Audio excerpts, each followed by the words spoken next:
Once upon a time, there was a mascot for a thriving company who was one of gaming's most recognizable icons.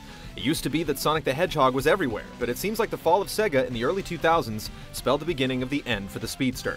A new style and direction didn't help, and a slew of poorly received games have tarnished his once untouchable brand. Sega is trying to merge the old with the new in Sonic Generations. The end result is a game that finally rekindles what Sonic was all about, and delivers his best game in over a decade. That might be a good place to check out. I'll be back soon. So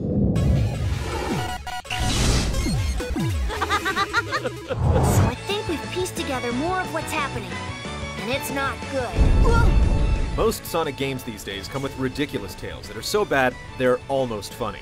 Generations takes pleasure in mocking this trend. By the will of some mysterious force, two generations of Sonics are thrown together into a dimensional void where the very fabric of time and space are threatened. I can't believe there's two of me. There's no shortage of fan service here, but the reactions Sonic makes to each new development or character reveal serve as a humorous reflection on the direction the series has taken in the last decade. No stranger than rescuing genies in magic books or saving aliens in an interstellar amusement park. This newfound sense of humor only draws you further into the experience. I'm a freebie! Freebie! Freebie! Whee!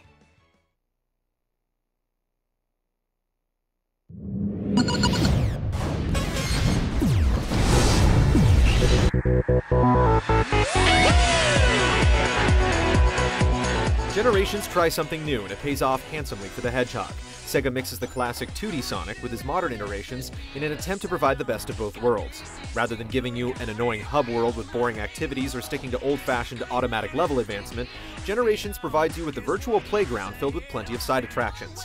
Though you still need to progress in a linear fashion to advance to new levels, the structure affords you more variety if you wish to break off from the main objectives. We're traveling through time and space! Each of the 9 levels is based on zones from previous games, which are then broken down into 2 acts. The first act renders the level in classic Sonic fashion with 2D side-scrolling mechanics, while the second takes you through the same environment from a 3D perspective. One of the biggest highlights of the game is seeing what a classic stage like Green Hill would be like if done in the modern Sonic style, or vice versa with something like City Escape.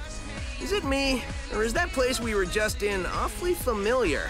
You're left wanting more after you blaze through the main levels, and Generations certainly could have squeezed in a few more zones. Instead, you'll have to shell out a few more bucks for the upcoming DLC. In addition to the main zones, there are a variety of challenge courses that gradually unlock as you progress. Set within parts of existing levels, they'll put your skills to the test with a variety of conditions like racing against your doppelganger or enlisting the aid of Sonic's crew to help reach the goal. While it's mandatory to complete a few of these objectives to progress, you're given a wide variety to select from, so if you don't like a certain challenge, there's always something else. Thanks for saving me, Sonic. It was scary in the dark, but I tried to be brave. You can blaze through the game in 5 or 6 hours if you're so inclined, but completing everything will more than double the playtime. Additionally, there are 2 online modes, a 30-second challenge where you try to see how far you can get in any one of the levels, and the standard time attack. What's great about the former mode is that you can actually compare your best distance in real time with others.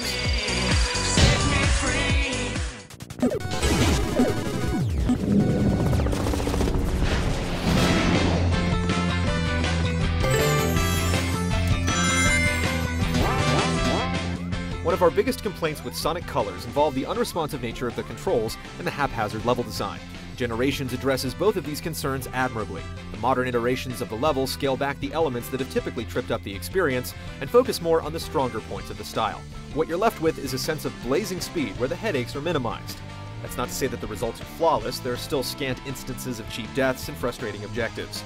They just don't overwhelm the experience. The majority of the time, you can actually enjoy speeding through these stages without feeling like you're about to run off a cliff at any second. As much as I dislike relying on others, I'm grateful for your aid. As good as the modern portions are, it's the classic Sonic stages that steal the show.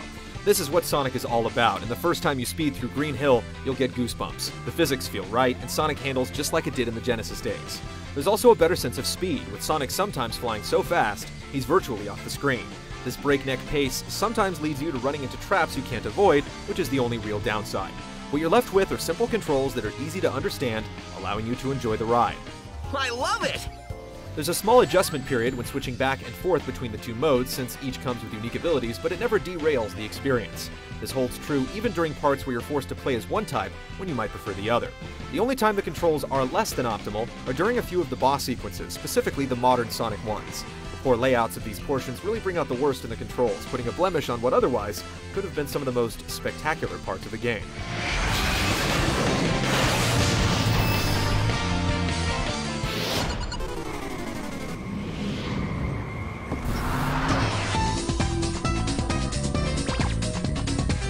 Generations does a fantastic job of capturing the sense of speed you associate with Sonic.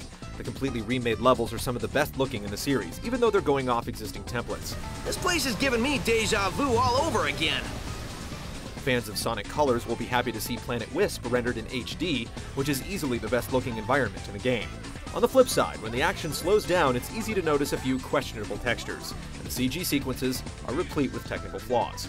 The game's audio work easily matches the visual fidelity. Cool little details abound. When Sonic uses his boost ability, the music will distort. When he goes underwater, its sound will muffle. The outstanding soundtrack, which features great remixes of classic tracks along with the originals, gives you the option to customize the song that plays on any given stage.